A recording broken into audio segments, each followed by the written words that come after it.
فاعوذ باللہ من الشیطان الرجیم بسم اللہ الرحمن الرحیم رب اشرح لی صدری ویسر لی امری واحلل عقدۃ من لسانی یفقہوا قولی۔ السلام علیکم ورحمۃ اللہ وبرکاتہ و مغفرہ۔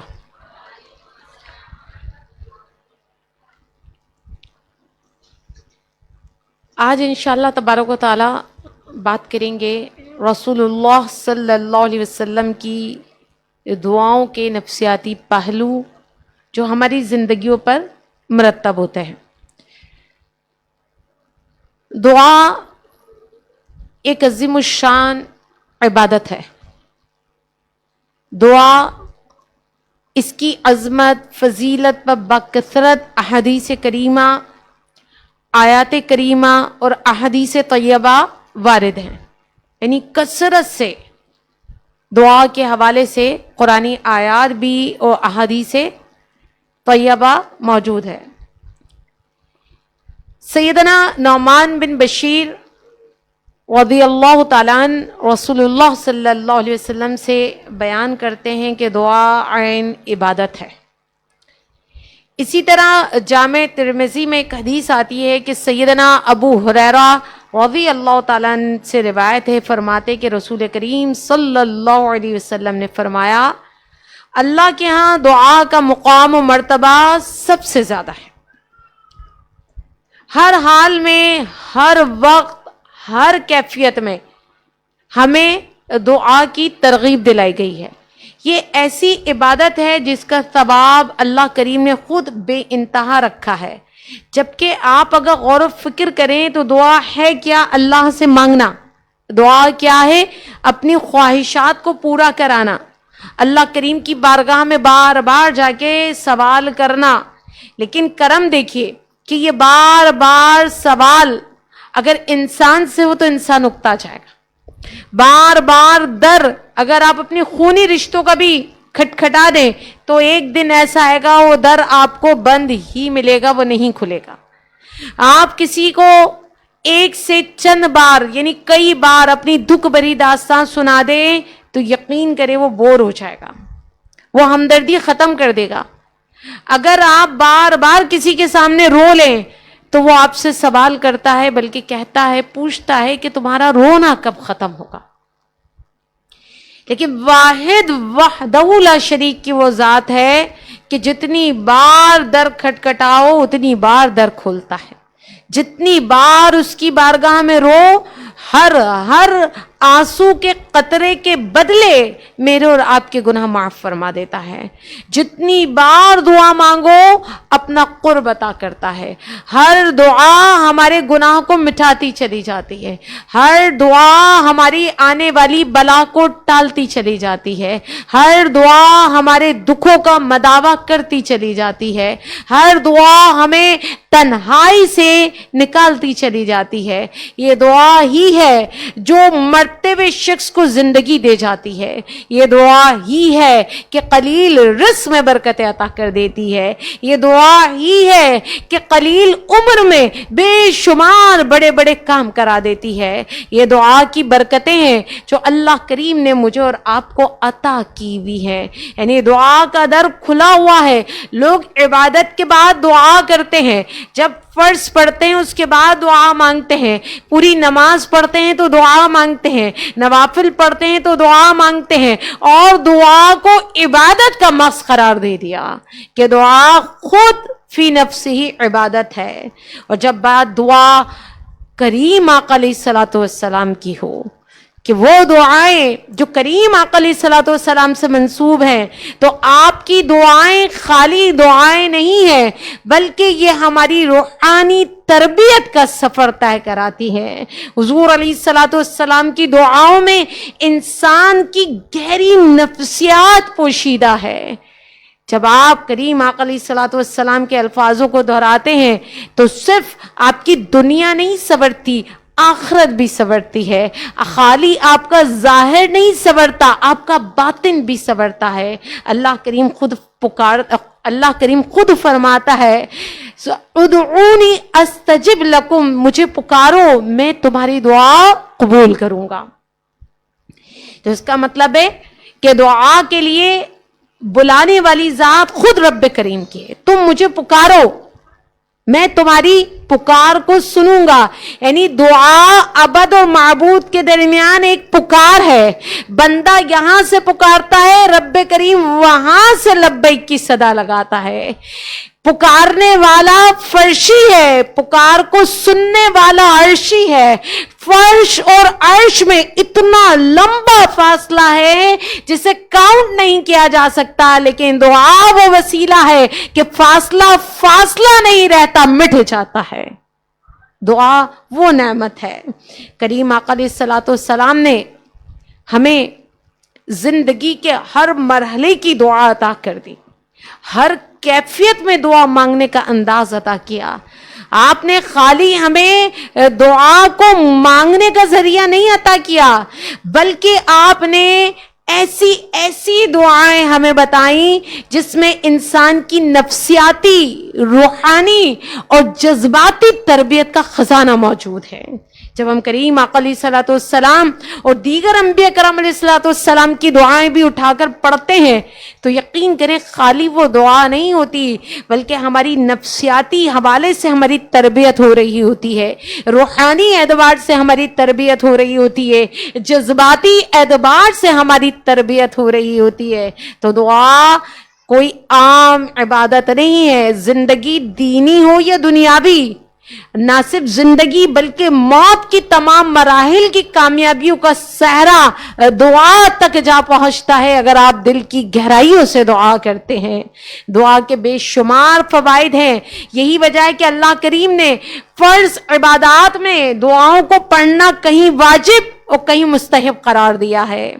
آپ تشہد میں کیا پڑھتے ہیں؟ دعائیں ہیں ساری. تشہد مکمل دعاؤں پہ مبنی ہے. اللہ کریم نے ان دعاؤں کا جو سلسلہ رکھا ہے، دعا کو ہمارے لیے جو نعمت بنا کے اتارا ہے، دعا کو جو عبادت کا درجہ قرار دیا ہے، یقین کریں اس کے پیچھے سراسر اللہ کریم کی اپنے بندوں پر رحمت، شفقت، فضل اور احسان نمایاں طور پہ ہمیں نظر آتا ہے. یہ اللہ کریم کی محبت ہے کہ وہ بار بار بندے سے کہتا ہے، میرے بندے تو کیوں اپنے نازک کاندھوں پر اپنے مسائل کا بوجھ لیے تو کیوں بوڑھا ہو رہا ہے؟ تو اپنے رب کریم کی بارگاہ میں آ، وہ تیرے ہر بوجھ کو، تیری ہر غم کو خوشی سے بدل دے گا. اس کا مطلب ہوا کہ میرے اور اللہ کے درمیان جو ایک تعلق اور رابطہ ہے، اس کا جو سب سے روشن عنوان اگر ہم نام دیں تو وہ دعا ہے. ہاتھ اٹھتے ہی تعلق قائم ہو جاتا ہے. ہاتھ اٹھتے ہی اس کی بارگاہ میں متصور ہے، موجود ہیں. ہاتھ اٹھتے ہی ملائکہ میرے ساتھ شامل ہیں. لبیک کی صدائیں وہاں سے آتی ہیں، آمین ملائکہ کی شامل ہوتی ہے. تو مان لیجئے نا کہ دعا کے لیے جب ہاتھ اٹھاتے ہیں تو پھر تنہا نہیں رہتے، وحدہ لا شریک کے ساتھ ہم شریک ہو جاتے ہیں. یہی وجہ ہے کہ عبد کامل یعنی ذات مصطفیٰ صلی اللہ علیہ وسلم کی زندگی کا سب سے نمایاں پہلو دعا سے عبارت ہے. آپ زندگی کے ہر مرحلے میں دعا مانگتے ہوئے نظر آتے ہیں. وہ طائف کا میدان ہو، شعب ابی طالب کی گھاٹی ہو، غزوہ بدر کا جنگ کا میدان ہو، آپ ہر جگہ اپنے رب کی بارگاہ میں سربر سجود اس سے راز و نیاز کرتے ہوئے نظر آتے ہیں.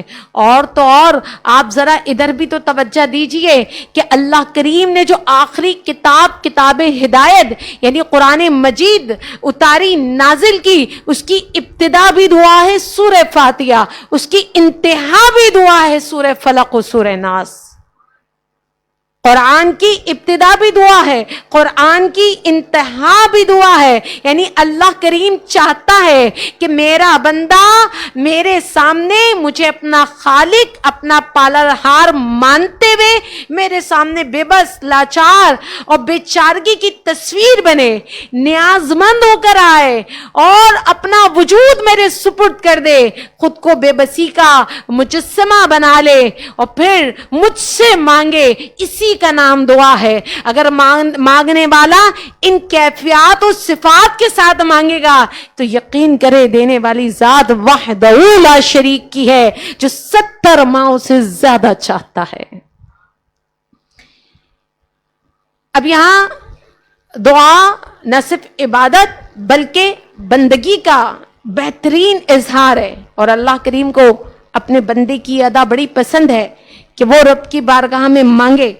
اگر اس کے برعکس ہو، برعکس کیا کہ بندے کو اپنی طاقت پہ غرور ہو، اپنے وسائل پہ بھروسہ ہو، اسباب اس کے پاس ہو، وہ اللہ کی بارگاہ میں بے نیاز ہو جائے، وہ اللہ کی بارگاہ میں اپنا دست ہی دراز نہ کرے بلکہ انکار کر دے تو یہ کفر تک جا پہنچتا ہے، اللہ کی ناراضگی کا سبب بنتا ہے. سورہ غافر میں اللہ کریم نے فرمایا وَقَالَ رَبُّكُمُ ادْعُونِي أَسْتَجِبْ لَكُمْ إِنَّ الَّذِينَ يَسْتَكْبِرُونَ عَنْ عِبَادَتِي سَيَدْخُلُونَ جہنم داخرین. کیا؟ اور تمہارے رب نے فرمایا مجھ سے دعا مانگو میں تمہاری دعا قبول کروں گا. اور بے شک جو لوگ یستکبرون عن عبادتی، اور جو لوگ تکبر کی وجہ سے میری عبادت سے کتراتے ہیں، وہ ان قریب ذلیل ہو کر دوزخ میں داخل ہوں گے، یعنی جہنم میں جائیں گے. پہلی قسم کی جو میں نے تفصیلی تمہید بانی بتایا، یعنی دعا مانگنے والے یہ لوگ نہ کبھی بدحال ہوتے نہ پریشان ہوتے، بلکہ ہر بدحالی میں، ہر پریشانی میں ان کی امید گاہ کیا ہوتی ہے؟ ذات خدا ہوتی ہے. ہر مصیبت کا علاج، ہر مشکل کشائی انہیں اللہ کی بارگاہ سے مل جاتی ہے، اور وہ اپنے مسائل کا پلندہ اللہ کی بارگاہ میں پیش کر کے مطمئن ہو جاتے ہیں، کیونکہ وہ یقین رکھتے ہیں رب کریم کی بارگاہ سے کبھی کوئی نامراد نہیں لوٹا. لیکن دوسری قسم کے جو لوگ جو یستکبرون کے درجے پہ ہیں، تکبر کرتے ہیں، اللہ کریم سے بے نیاز، وہ سمجھتے ہیں سب کچھ ہمارے پاس سے طاقت، قوت، اسباب، وسائل اللہ کریم کی بارگاہ میں ناپسندیدہ ہے. تو بات سمجھ میں آئی کہ دعا کیا ہے؟ دعا عبادت بھی ہے اور محب اور محبوب کی باتیں بھی ہیں، محب اور محبوب کی راز و نیاز بھی ہے، ان کا آپس میں کلام بھی ہے، انسان کا اظہار عجز ہے اور رب کریم کی بے نیازی ہے، اور انسان کا اپنی بے بسی کا اظہار ہے، اللہ کریم کی بڑائی کا اعتراف ہے، شکستہ دلوں کی تسلی کا سامان دعا ہے، دنیا اور آخرت کی ساری خیروں کی طلب دعا ہے. دعا تعلق مع اللہ ہے، یعنی اللہ کے ساتھ تعلق کا نسخہ دعا ہے، اللہ کی بارگاہ میں مقبولیت کی سند دعا ہے.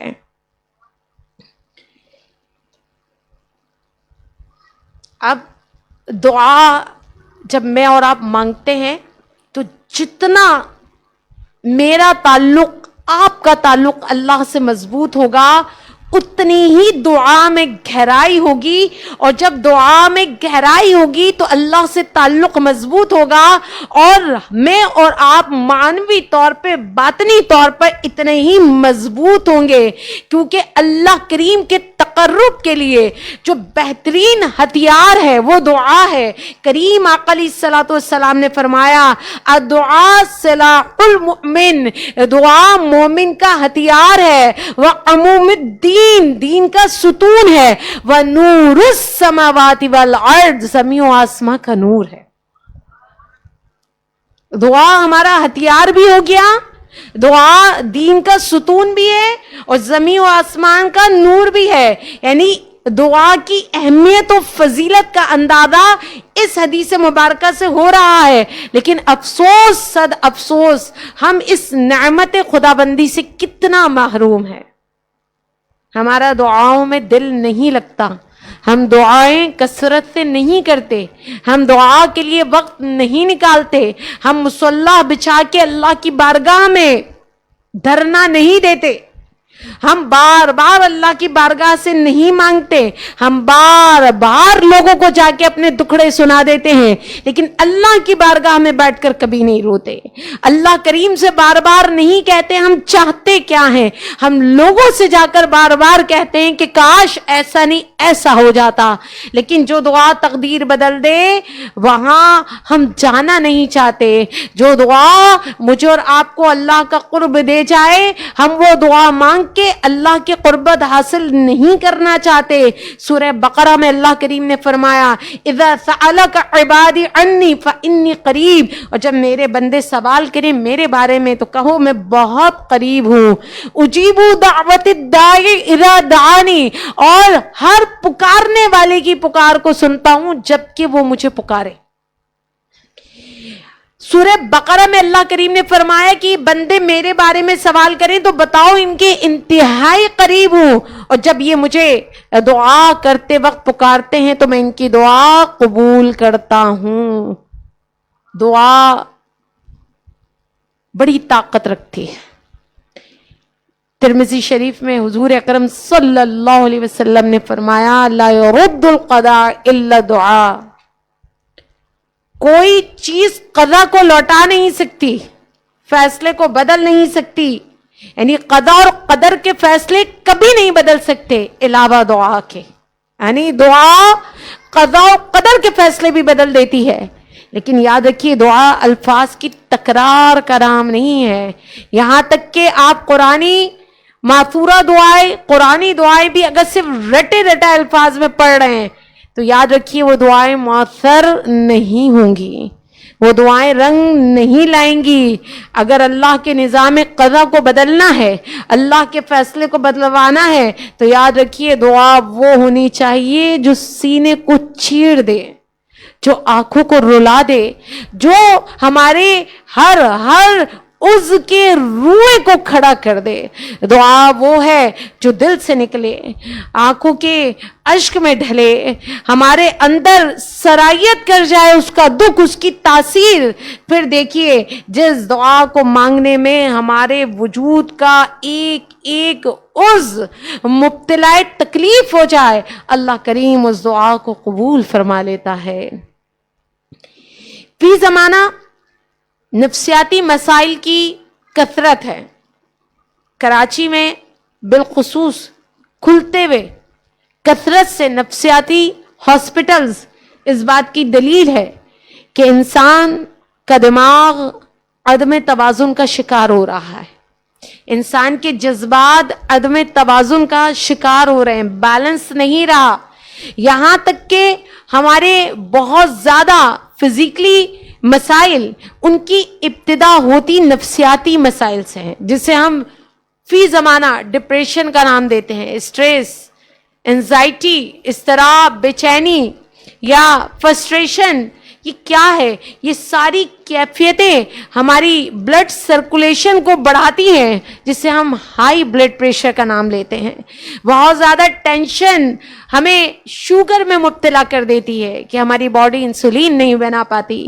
اسی طرح بہت زیادہ چبھن, تکلیف, یعنی کسی شے کی تکلیف, کسی چیز کی چبھن جو ہم کسی سے کہہ نہ سکے, ہمارے لنگز کو تباہ کر دیتی ہے, ہمارے پھیپڑوں کا ہمیں مریض بنا جاتی ہے.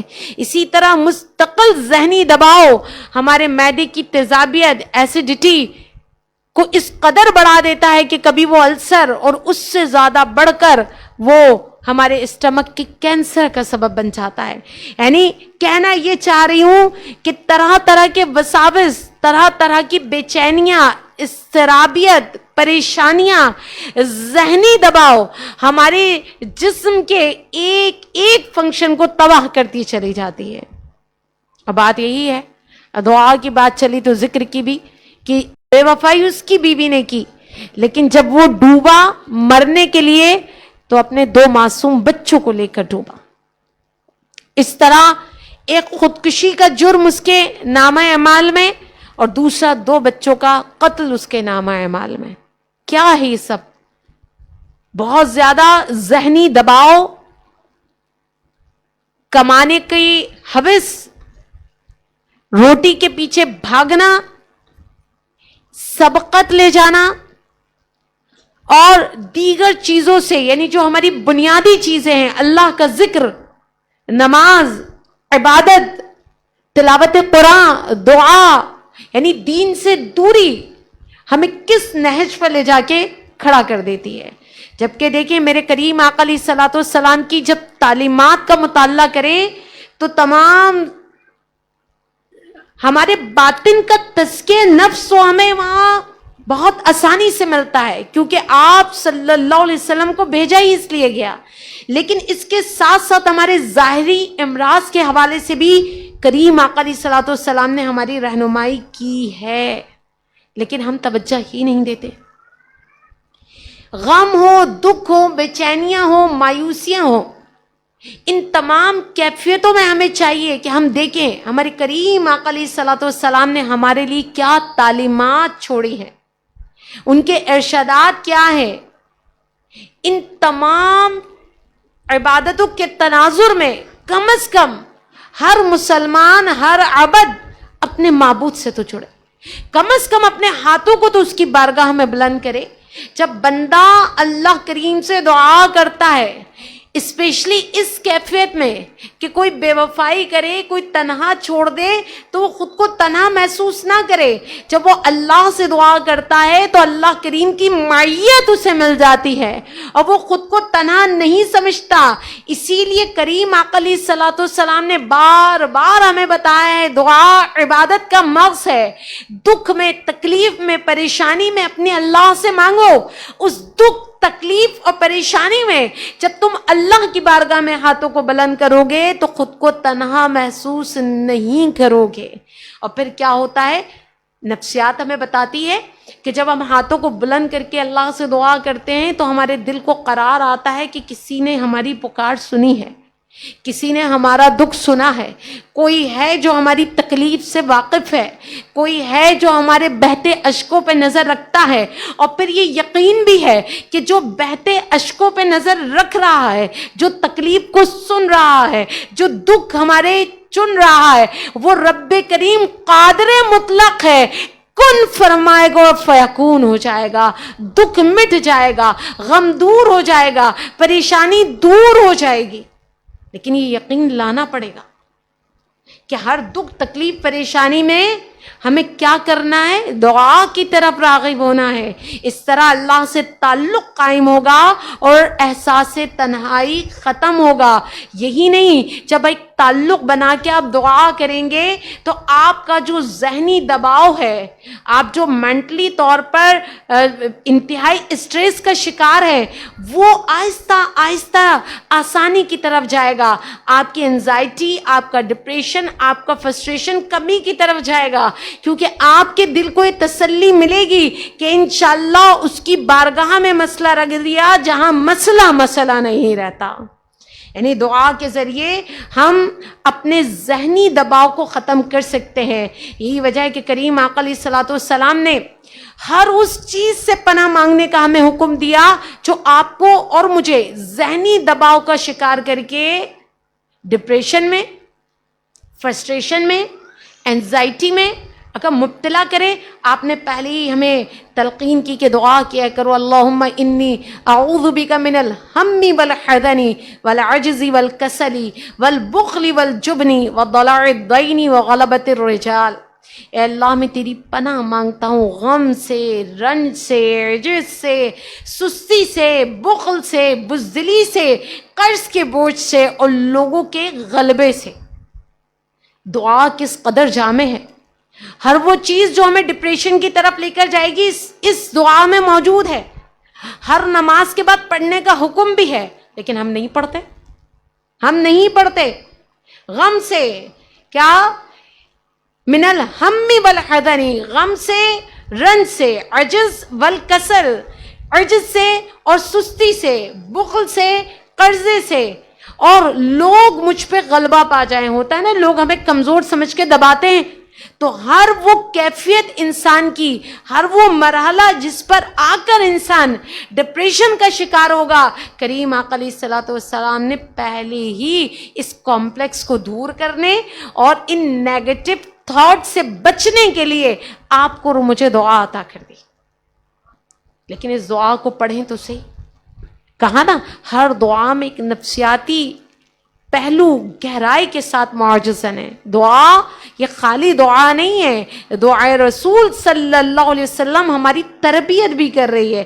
خوف کا عالم ہو، کسی بھی اندھیرا ہو، تنہائی ہو، غیر متوقع حالات ہو، ڈرنا نہیں ہے. اللہ کریم کے محبوب صلی اللہ علیہ وسلم نے فرمایا پڑھو بسم اللہ الذی لا یضر مع اسمہ شیء فی الارض ولا فی السماء وہو السمیع العلیم. پڑھتے ہیں اس اللہ کے نام کے ساتھ جس کے نام کے ساتھ زمین و آسمان میں کوئی چیز نقصان ہی نہیں پہنچا سکتی، اور وہ خوب سننے والا ہے اور جاننے والا. کتنا اطمینان ہے. کھانے سے پہلے پڑھ لیجئے، کھائی بھی چیز نقصان نہیں پہنچائے گی. کہیں پر آپ خوف زدہ ہیں، آپ یہی پڑھیں کہ جب تک میرے رب کا حکم نہ ہو کوئی چیز مجھے نقصان نہیں پہنچا سکتی. آپ کا یقین بڑھے گا. خوف کیا ہے؟ یقین آپ کے اندر نہ ہونے کا نام خوف ہے. حقائق کو جان لینا، حقائق کو مان لینا آپ کے اندر کے خوف کو ختم کر دے گا. کریم آقا علیہ الصلوۃ والسلام نے قدم قدم پر ہماری رہنمائی کی کہ دیکھو جب تم خوفزدہ ہو تو تمہیں اعتماد چاہیے، اور جب تم خود کو عریاں سمجھو تو تمہیں تحفظ چاہیے. تو بس تم پھر یہ دعا پڑھو بسم اللہ الذی لا یضر مع اسمہ. پڑھتے ہیں ہم؟ بالکل نہیں پڑھتے. پڑھنے کا ہمیں خیال ہی نہیں آتا. سینکڑوں معاملات ہیں، غصہ آ رہا ہے، غصہ پینے والے ویسے بھی اللہ کے دوست ہیں، اللہ کریم بڑا پسند فرماتا ہے، لیکن فرمایا یہ بھی پڑھو غصے کے وقت اعوذ باللہ من الشیطان الرجیم. بیٹھے ہو تو کھڑے ہو جاؤ، باوضو ہو جاؤ، تاکہ غصے کی حالت میں کوئی غلط فیصلہ نہ کر ڈالو، کوئی غلط معاملہ نہ کر ڈالو. فرمایا آپ نے اللہم اغفر لی ذنبی واذہب غیظ قلبی واجرنی من الشیطان. کیا اے اللہ میرے گناہ بخش دے، میرے دل کے غصے کو ختم فرما. کیا اللہم اغفر لی، میرے گناہ بخش دے، واذہب غیظ قلبی، میرے دل کے غصے کو ختم فرما، واجرنی من الشیطان، اور مجھے شیطان کے شر سے پناہ عطا فرما. کیا غصے کے وقت ہمارے ذہن میں آتا ہے ہم دعا پڑھ کے اپنے غصے کو ختم کریں؟ یہ کراچی میں اس وقت سب سے زیادہ مرڈر کس لیے ہو رہے ہیں؟ خونی رشتوں میں. ماں سے پیسے مانگے، ماں نے نہیں دیے، سر پھاڑ دیا، ماں مر گئی. بیٹے نے باپ کو بھی مار دیا، بھائی کو بھی مار دیا، ماں کو بھی مار دیا. روز کی خبریں ہیں ایک جیسی. ابھی حال ہی میں خبر، بہن نے روٹی تاخیر سے بنائی، MBBS کر رہی تھی وہ، بھائی نے اسے قتل کر دیا. ماں قتل ہو رہی ہے غصے میں، باپ قتل ہو رہا ہے غصے میں. پہلے تو سنتے تھے خالی بیویاں ہی قتل ہوتی ہیں غصے میں، اب تو غصہ اتنا بے قابو ہے کہ ماں باپ بہن بھائی بھی نہیں چھوٹ رہے. ابھی حال ہی میں 4 بھائی باہر سے پڑھ کر آئے. یہاں کوئی زمینی معاملات پہ کوئی ان کا جھگڑا تھا، لیکن سالوں پرانا تھا، بھول گئے. تو چچا کے بیٹوں نے دعوت کے نام پہ انہیں بلایا، وہ واپس جا رہے تھے، چاروں کو قتل کیا. 1 بج گیا، تینوں کو مار دیا، جبکہ ان چاروں کو جائیداد چاہیے نہیں تھی. بہت پرانا، کوئی 30-40 سال پرانا جھگڑا تھا. وہ باہر چلے گئے، پڑھ لکھ کر آئے تھے کہ چلو اب چچا بیٹے سب سے مل لیں گے ہم. انہیں خبر ہی نہیں کہ سالوں سے ہمارے چچا زاد بھائی دل میں بغض رکھے ہوئے. اب وہ واپس باہر لوٹ رہے تھے تو دعوت کے نام پہ بلایا، قتل چاروں کو کرنا چاہا، قتل 3 ہو گئے. انسانی زندگی، انسانی خون اتنا عرضہ ہو گیا. ایک انسان کا قتل پوری انسانیت کا قتل ہے. ہم کیا جا کے غزہ میں جا کے اسرائیلیوں کو ماریں گے؟ ہم بس اتنا ہی چنگاڑ سکتے ہیں کہ گھر میں اپنے بے ضرر لوگوں کو قتل کر رہے ہیں. لیکن آپ نے کیوں، اب سمجھ میں آ رہا ہے غصے سے بچنے کے لیے اتنی حکمت ہے کہ وضو کر لو، جگہ چھوڑ دو، بیٹھے ہو تو کھڑے ہو جاؤ، اپنی حیت بدل لو، دعائیں پڑھو، اللہ سے پناہ مانگو. غصہ شروع حماقت پہ ہو، ختم ندامت میں ہوتا ہے. لیکن یہ جو غصے میں آپ قتل کر رہے ہیں، غصے میں معاملات، تو آپ کا غصہ سامنے والے کی تو زندگی کے خاتمے کا سبب ہے ہی، لیکن بچہ آپ کے پاس بھی کچھ نہیں. جس روٹی پر آپ نے بہن کو قتل کیا، اب جیل کی روٹی آپ کو وقت پہ مل جائے گی، تازہ مل جائے گی. چلیے یہ بات تو اسے نہیں آ سکے گی سمجھ میں کہ بہن جیسا رشتہ کیا دوبارہ ملے گا، لیکن بات ہم روٹی پہ ہی کر لیں تو کیا وہ روٹی جو بہن تاخیر سے دے رہی تھی اب ساری زندگی جیل کی روٹی کھانی پڑے گی، وہ مل جائے گی وقت پر؟ کیا اسی محبت سے ملے گی جتنی محبت سے ماں یا بہن یا بیوی بنا کر دیتی ہے؟ یعنی ایسا بھی کیا غصہ کہ انسان بے قابو ہو جائے؟ وجہ وہی ہے کہ ہم نے دعاؤں سے بھی دامن، ایک تو ہدایت کے لیے کتاب ہدایت نہیں اٹھاتے، تربیت کے لیے تربیت والی کتاب نہیں اٹھاتے، بے ہنگم زندگی گزار رہے ہیں، پھر ایسے ایسے سانحات کا ہم شکار ہیں کہ انسان خود پریشان ہے۔ جبکہ میں آپ کو کتنی دعائیں بتا چکی ہوں کہ کریم آقا علیہ الصلوۃ والسلام نے کوئی ایسی دعا نہیں چھوڑی جو ہماری کسی بھی زندگی کے حصے کو یا زندگی کے مرحلے کو یا زندگی کی کیفیت کو سپورٹ نہ کرتی ہوں۔ یعنی جیسا زندگی کا مرحلہ ہے، جیسی کیفیت ہے، وہ دعائیں ہمارے پاس موجود ہیں۔ ارے زندگی کا بڑا فیصلہ کرنا ہے اور آپ کی اضطرابی کیفیت ہے، میں کروں یا نہ کروں، اس پر بھی کریم آقا علیہ الصلوۃ والسلام نے آپ کو اور مجھے استخارے کی دعا عطا کر دی کہ پڑھو یہ دعا کہ اللہ بے شک میں تجھ سے تیرے علم کے ساتھ بھلائی طلب کرتا ہوں۔ جملہ دیکھیں کتنا خوبصورت ہے، میں تجھ سے تیرے علم کے ساتھ بھلائی طلب کرتا ہوں اور تجھ سے تیری قدرت کے ساتھ طاقت طلب کرتا ہوں۔ یعنی قدرت تیری ہے، طاقت تو مجھے عطا کر، میں طلب کرتا ہوں۔ میں تجھ سے تیرے فضل عظیم کا سوال کرتا ہوں کیونکہ تو قدرت رکھتا ہے، میں قدرت نہیں رکھتا۔ تو جانتا ہے، میں نہیں جانتا، تو غیب کو جاننے والا ہے۔ اے اللہ اگر تو جانتا ہے کہ بے شک یہ کام میرے لیے، میرے دین، میرے معاش اور میرے انجام کار یعنی میرا خاتمہ کیا ہونا ہے اس کے لحاظ سے اگر بہتر ہے تو میرے حق میں بہتر فیصلہ کر دے اور یہ کام آسان کر دے اور پھر اس میں برکت بھی ڈال دے۔ کیا جامع بات ہے!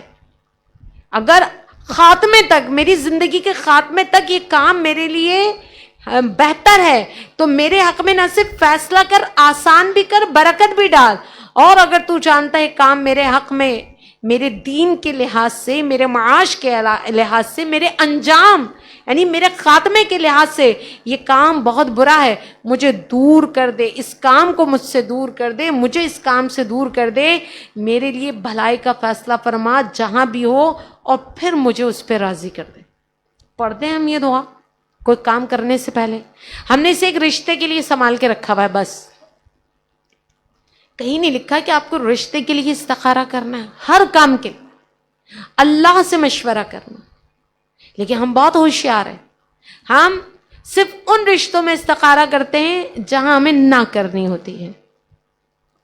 ہم اس وقت استخارہ کرتے ہیں جب دو میں سے کوئی ایک چیز منتخب کرنی ہو۔ اگر ہمیں رشتہ پہلی بار میں سمجھ میں آ جائے امیر کبیر تو پھر ہم اس طرف جانے کی کوشش بھی نہیں کرتے۔ کریم آقا علیہ الصلوۃ والسلام نے اسی طرح شکر و صبر کے لیے بھی ہمیں دعا تلقین کی۔ یاد رکھیے مجھے اور آپ کو ہر وقت صبر نہیں مانگنا چاہیے، اس طرح آپ مشکلات کو دعوت دے رہے ہیں اور میں اور آپ اللہ کی آزمائش کے قابل نہیں ہیں، متحمل نہیں ہیں، لہٰذا ہمیں چاہیے جب صبر مانگے تو شکر بھی مانگے تاکہ بیلنس رہے۔ میری اور آپ کی طاقت نہیں ہے کہ ہم اللہ سے خالی صبر مانگتے رہے۔ یہاں بھی کریم آقا علیہ الصلوۃ والسلام نے فرمایا رب اجعلنی لک شکارا لک ذکارا لک رحابا لک مطیعا، اے اللہ مجھے اپنا خوب شکر کرنے والا بنا، تیرا خوب ذکر کرنے والا بنا، تجھ سے زیادہ ڈرنے والا بنا، تیرا اطاعت گزار بنا، تیرے حضور جھکنے والا بنا، نرم دل بنا، تیری بارگاہ میں بار بار رجوع کرنے والا بنا۔ دیکھیں ہم تو یہ دعا بھی نہیں پڑھتے۔ دعائے ماثورہ یہ آیت قرآنی پر مبنی ان دعاؤں کو اپنی نمازوں کے بعد پڑھنا عادت بنا لیں ترجمے کے ساتھ۔ پھر دیکھیں نفسیاتی حوالے سے، روحانی حوالے سے آپ کی کیسی تربیت ہوتی ہے، اچھا احساس ہوتا ہے اور ہلکا پن محسوس ہوتا ہے۔ اسی طرح حضور علیہ الصلوۃ والسلام نے ہمیں قناعت پسند ہونے کا حکم بھی دیا ہے کہ اپنی چادر سے زیادہ پاؤں مت پھیلاؤ۔ لیکن انسان کا کیا ہے کہ اللہ کریم اسے جتنا بھی عطا کر دے وہ مطمئن نہیں ہوتا۔ اسی لیے حدیث مبارکہ میں آیا تھا نا کہ انسان کو اگر ایک سونے کی وادی مل جائے تب بھی اس کا پیٹ نہیں بھرے گا، وہ چاہے گا ایسی اور 2 سونے کی وادیاں ہوں، اس کا پیٹ صرف کیا بھر سکتی ہے؟ مٹی بھرے گی۔ تو انسان بھی انسان بڑی عجیب شے ہے کہ وہ قناعت نہیں کرتا، جو ملتا ہے وہ مزید چاہتا ہے۔ 2 کو 4 بناتا ہے، 4 کو 8، 8 کو 16، 16 کو 32، پھر اسے ڈبل کرنا چاہتا ہے، اور کیا ساری عمر وہ اسی مال کمانے میں، اسٹیٹس بنانے میں، اپنی صلاحیتوں کو غلط جگہ استعمال کرنے میں گزار دیتا ہے، اور جب بڑھاپا آتا ہے تو پتہ چلتا ہے کہ جو مال کمایا وہ اولاد کا ہو گیا، جو گھر بنایا وہ بھی اولاد کا ہے۔ اس کے لیے کیا آیا؟ فقط گھر کا ایک کونا جو کہ غیر ضروری ہو، اور ایک پلنگ یا ایک بیڈ، اور آج کل کی اولادوں نے تو وہ بھی دینا چھوڑ دیا، بلکہ اولڈ ہاؤس میں انہیں لے جا کر جمع کرا دیا۔ تو انسان اس وقت بڑی مایوسی کا شکار ہوتا ہے۔ کریم آقا علیہ الصلوۃ والسلام نے ہمیں پہلے ہی ایسی دعائیں بتا دی تھی، اگر ہم ان دعاؤں کو کر رہے ہوتے، پڑھ رہے ہوتے، سمجھ رہے ہوتے، تو وہ ان دعاؤں کے مطابق تربیت بھی اپنی اولادوں کی کر رہے ہوتے، اور آج پچھتاوا ہمارے حصے میں نہیں ہوتا۔ اور جو کریم آقا علیہ الصلوۃ والسلام نے فرمایا وہ کیا؟ اللہم اغفر لی ذنبی، اے اللہ میرے گناہوں کو معاف فرما، ووسع لی خلقی، اور میرے اخلاق کو وسیع کر دے، وطیب لی کسبی، میری روزی کو پاک کر دے، وقنعنی بما رزقتنی، جو تو نے مجھے عطا کیا اس پہ قناعت عطا کر دے۔ پھر ولا تذہب قلبی الی شیء صرفتہ عنی، اور جو چیز تو نے مجھ سے پھیر دی، مجھ سے لوٹا دی، اے اللہ میرے دل کو بھی اس سے پھیر دے۔ یعنی لا حاصل کی طلب میں عمر نہ گواؤں۔ لا حاصل، اولاد لا حاصل نہیں ہوتی، اولاد تو ہماری کمائی ہے، لیکن جب اولادوں کی تربیت قرآن، اہل بیت اور کریم آقا علیہ الصلوۃ والسلام کی ذات والا سے دور کر کے کی جائے تو اولاد بھی لا حاصل ہوتی ہے۔ بولیں جس اولاد کے لیے آپ نے نہ حلال دیکھا نہ حرام، آپ 100 گز سے آج 2000 گز کے بنگلے میں ہیں، آپ نے مہنگے سے مہنگے ہوٹلز میں بچوں کو کھانا کھلایا، مہنگی سی مہنگی گاڑیوں میں سفر کرایا، غیر ممالک کئی دکھا ڈالے، انہیں ایو لیول میں پڑھایا، لیکن آج اولاد آپ کو کیا دے رہی ہے؟ کچھ بھی نہیں۔ وقت اس کے پاس نہیں ہے، توجہ وہ کیا دیں گے؟ انہیں آپ سے کوئی غرض ہی نہیں ہے۔ تو یہ سودا کیا ہو گیا؟ لا حاصل۔ یہ میں خالی اپنی طرف سے باتیں نہیں کر رہی، حدیث مبارکہ ہے نا کہ حضور علیہ الصلوۃ والسلام نے فرمایا اپنی اولاد کی تربیت میں 3 چیزیں شامل کرو، رسول اللہ صلی اللہ علیہ وسلم کی محبت، ان کی آل کی محبت، قرآن کی محبت۔ مجھے بتائیں ان تینوں میں سے کون سی محبت ہم انہیں دیتے علاوہ رسومات کے؟ ان تینوں میں سے کسی ایک چیز کی محبت ہم نے اپنی اولاد کو دی ہو، ہم نے اپنی اولادوں کو نمازی بنایا ہو، ہم نے اپنی اولادوں کو قرآن کا عادی بنایا ہو، ہم نے اپنی اولادوں کو جو کچھ دیا ہے وہ اولادیں ہمیں لوٹا دیتی ہیں۔ ہم نے کہا نمبر سب سے زیادہ لانا، ہم نے کہا اپنے حسن کو بڑھانا، ہم نے کہا سب سے مہنگا کپڑا پہنا، ہم نے کہا سب سے اچھی سواری استعمال کرنا، ہم نے اس مادیت کی دوڑ میں انہیں اتنا بھگایا، انہیں سکھلایا کہ آج جب وہ سب سے آگے ہیں تو پلٹ کے ہمیں بھی نہیں دیکھنا چاہتے، اور کل کو وہ ہماری اسٹیج پر ہوں گے اور ان کی جگہ پر ان کی اولاد ہوگی۔ یاد رکھیں یہ لا حاصل محنتیں، یہ لا حاصل محبتیں انسان کو تباہ کر دیتی ہیں۔ اگر یہ چیزیں آپ کے پاس نہ ہوں، لا حاصل لوگ، محبتیں، تعلقات، تو یقین کریں پھر آپ کو اللہ کریم کے ذکر کی ساعتیں مل جاتی ہیں۔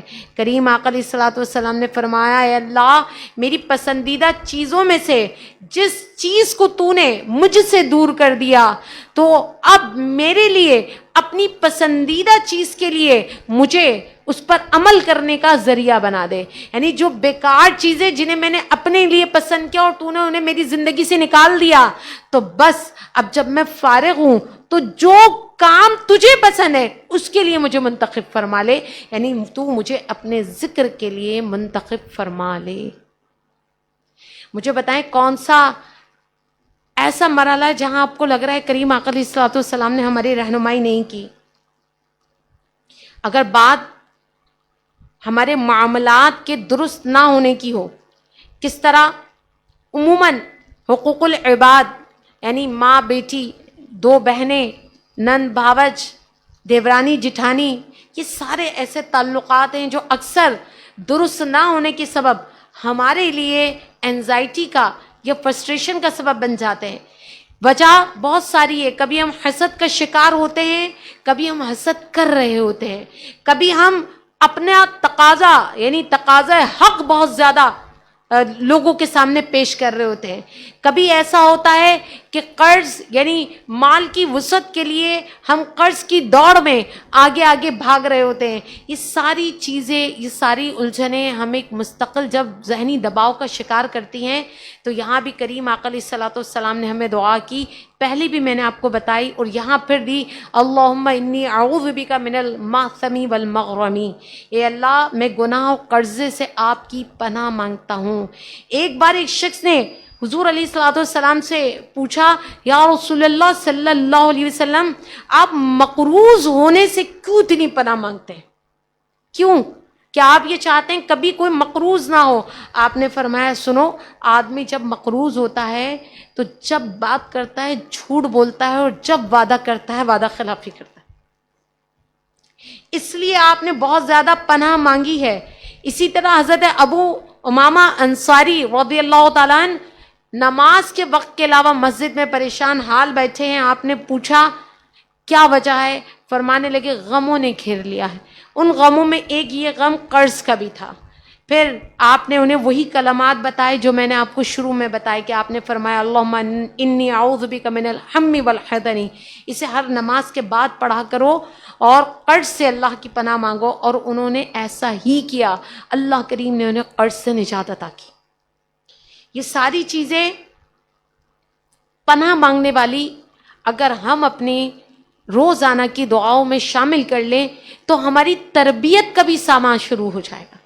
جب ہم کسی چیز سے پناہ مانگ رہے ہوں گے تو ہمیں اندازہ ہوگا یہ چیز اپنے اندر کتنی خرابی رکھتی ہے, اور جب ہم کسی چیز کا سوال کر رہے ہوں گے تو ہمیں پتہ ہوگا یہ چیز اپنے اندر کتنی نفع بخش ہے, جبھی تو ہم اللہ سے سوال کر رہے ہیں. اسی لیے کریم آقا علیہ الصلوۃ والسلام کی جامع ترین دعاؤں میں عافیت بہت بار مانگی گئی, بار بار عافیت مانگنے کی ہدایت کی گئی. ایک بار آپ کے چچا حضرت عباس رضی اللہ تعالیٰ عنہ نے حضور علیہ الصلوۃ والسلام سے فرمایا کہ بتاؤ جب میں اللہ سے مانگوں تو کیا مانگوں؟ آپ نے فرمایا تم اللہ سے عافیت مانگو. کچھ دن گزر گئے, پھر آ گئے آپ کی بارگاہ میں, کہنے لگے کہ بتاؤ اے اللہ کے رسول صلی اللہ علیہ وسلم, جب بھی میں اللہ سے مانگوں تو کیا مانگوں؟ آپ نے فرمایا چچا جان اللہ سے دنیا اور آخرت میں عافیت مانگا کرو. عافیت بہت بڑا سوال ہے. مجھے بتائیں ہم عافیت مانگتے ہیں؟ عافیت ہے کہ اس کو سمجھیں. عافیت بیسکلی یہ ایسا لفظ ہے جو اللہ اور اس کے رسول صلی اللہ علیہ وسلم کو بڑا محبوب ہے. دونوں جہاں کی بھلائیوں کا جو مجموعہ ہے نا وہ عافیت ہے. یعنی یہاں بھی وہاں بھی صحت سلامتی, یعنی اس دنیا میں صحت اور کسی کا بھی پریشر نہ ہونا, دیگر معاملات نہ ہونا, اور آخرت میں اللہ کی بارگاہ میں سرخرو ہونا. یہی وجہ ہے کہ عافیت کے بارے میں بار بار ہمیں حکم دیا گیا ہے کہ اللہ کریم سے عافیت کا سوال کرو. مجھے بتائیں میں اور آپ کرتے ہیں؟ سوال ہے میرا.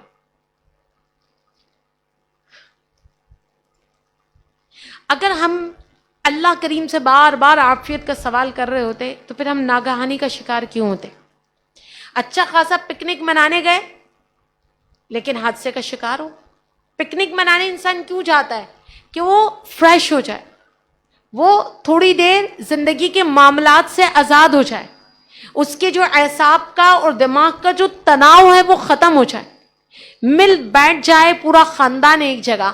لیکن ہوتا کیا ہے, منانے گئے تھے خود کو پکنک اور فریش کرنے, کیا ہوا, پورے کے پورے خاندان سیلابی ریلے میں. یہ برحق ہے کہ ان کی موت ایسی لکھی تھی. عافیت کا بھی تو سوال ہونا چاہیے. اس قدر ناگہانی حادثات ہمیں اس طرف متوجہ کر رہے ہیں کہ اللہ کریم کی رسی کو مضبوطی سے پکڑ لیں. دن رات اللہ کریم سے عافیت کا سوال کریں, دن رات اللہ سے بھلائی کا سوال کریں, دن رات اللہ سے سرخروئی کا سوال کریں, اللہ کریم سے نعمتیں مانگیں, ناگہانی آفات و بلیات سے بچنے کی دعا کریں. جتنی زیادہ حادثات اور سانحات ہیں اتنا ہی میں اور آپ غافل ہیں. گھر میں شادی ہے, عافیت کی دعا کرتے ہیں, کیا ہو رہا ہے پھر؟ شادیوں میں کیا ہو رہا ہے؟ فائرنگ ہوئی, دولہا مر گیا. بارات کے لیے گاڑیاں نکلی, اوور ٹیکنگ میں دونوں گاڑیاں الٹ گئیں, لڑکے والے بھی مر گئے, دلہن بھی مر گئی. ویلکم میں دلہن کی انٹری ہوئی, ایسا چراغا ہوا, اسی کے کپڑوں میں آگ لگ گئی, دلہن جل گئی, کوئی بچا نہیں سکا. آپ دیکھ نہیں رہے خوشیاں جو لمحے بھر کی ہیں, وہ جو خوشیاں جن کا ہم نے سالوں سے خواب دیکھا, اور جب ہماری معراج ہوئی خوشیوں کی, اولاد کی خوشیوں کی صورت میں, تو لمحے میں گھر ہمارا ماتم کدہ بن رہا ہے. عافیت نہیں ہے ہماری خوشیوں میں. وہ پکنک کی صورت میں ہو, شادی کی صورت میں ہو, وہ تقریبات کی صورت میں ہو, مل بیٹھے ہیں, کھانا بنا رہے ہیں, سلنڈر پھٹ گیا. ملنے آئے تھے, بچے گر کے مر گئے. آپ نہیں دیکھ رہے اتنے حادثات, اتنے سانحات؟ سمجھ میں آ رہا ہے کہ عافیت کا کیوں عافیت ہونی چاہیے. عافیت. گھر سے نکلے, روڈ ایکسیڈنٹ کا شکار ہو گئے. ابھی 3 دن پہلے میں نے پڑھا سوشل میڈیا پہ کہ 17-18 سال کا بچہ ہے, جم سے آیا, ایکسرسائز وغیرہ کر کے سو گیا, تھکا ہوا تھا, صبح تک نہیں اٹھا تو گھر والوں نے دیکھا تو اس 18 سال کے بچے کو اٹیک ہوا تھا, ایکسپائر. اور آپ کے اور میرے مشاہدے میں ہے کہ کم عمری کی اموات میں کثرت سے اضافہ ہو گیا, اور لوگ ایسے مر رہے ہیں کہ مرنا کوئی عام ہو گئی بات, کہ سن کر ہم مضطرب بھی نہیں ہوتے. تو سوچئے تو صحیح, عافیت کا ہمیں کیوں کہا گیا؟ یہاں تک کہ اذان اور اقامت کے درمیان میں جو دعا مانگی آتی ہے قبول ہوتی ہے. جب ایک صحابی نے آپ سے اس وقت کے لیے بھی پوچھا نا کہ یا رسول اللہ صلی اللہ علیہ وسلم اس وقت میں کیا دعا کروں اذان اور اقامت کے درمیان, آپ نے فرمایا عافیت کی دعا کرو, عافیت کی. اللہ کے نزدیک عافیت سے بڑھ کر کوئی پسندیدہ شے نہیں ہے جو مانگی جائے. ہماری دعاؤں میں عافیت ہے کب؟ تو یہی وجہ ہے ہمارے معاملات میں بھی اب عافیت نہیں ہے. معاملہ خوشیوں کا کرتے ہیں اور ملتا کیا ہے ہمیں؟ غم. پیسہ جمع خوشیوں کے لیے کرتے ہیں, لگ جاتا ہے وہ غموں اور دکھوں پر. ہماری خوشیاں ادھوری کی ادھوری رہ جاتی ہیں. عافیت کے مزید اہمیت پر اس دعا کو دیکھ لیجئے کہ کریم آقا علیہ الصلوۃ والسلام نے فرمایا دعا مانگا کرو, دعا. اللہم عافنی فی بدنی, اللہم عافنی فی سمعی, اللہم عافنی فی بصری, لا الہ الا انت. اے اللہ میرے بدن کو عافیت دے, میرے کانوں کو عافیت دے, میری آنکھوں کو عافیت دے, تیرے سوا کوئی عبادت کے لائق نہیں. ٹائم بہت ہو رہا ہے ورنہ ایک ایک چیز پہ بڑی تشریح طلب بات ہو سکتی ہے. آپ نے دیکھا اس دعا میں بدن میں عافیت, کانوں میں, آنکھوں میں. آج سے 50 سال پہلے غور کرتے اس دعا پہ تو شاید اتنا سمجھ میں نہیں آتا جتنا اب آئے گا. آنکھوں میں عافیت, کثرت سے لوگ بلائنڈ ہو رہے ہیں. شاید آج سے 50 سال پہلے ہمیں سننے کو نہیں ملتی تھی خبر, علاوہ وہ جو پیدائشی اندھا ہو یا کسی کے ساتھ حادثہ ہو گیا, بس کہ اللہ نہ کرے آگ ضائع ہو گئی. لیکن آپ دیکھ رہے ہیں تیزی سے کراچی میں لوگوں کی آنکھوں کی روشنی, آنکھوں کا چراغ گل ہو رہا ہے بغیر کسی حادثے کے. کانوں کے مسائل دیکھیے, پیدائشی بچے کانوں کے مسائل لیے آ رہے ہیں, کانوں میں سننے کی طاقت ہی نہیں ہے. بدن میں دیکھیے, آج سے 50 سال پہلے لوگ ہمارے مر جاتے تھے آخر میں اچھی زندگی گزار کے. آج ہم زندگی 50-60 سال گزار تو رہے ہیں لیکن 20 سے 25 سال تو ہم دوائیوں پہ رہتے ہیں.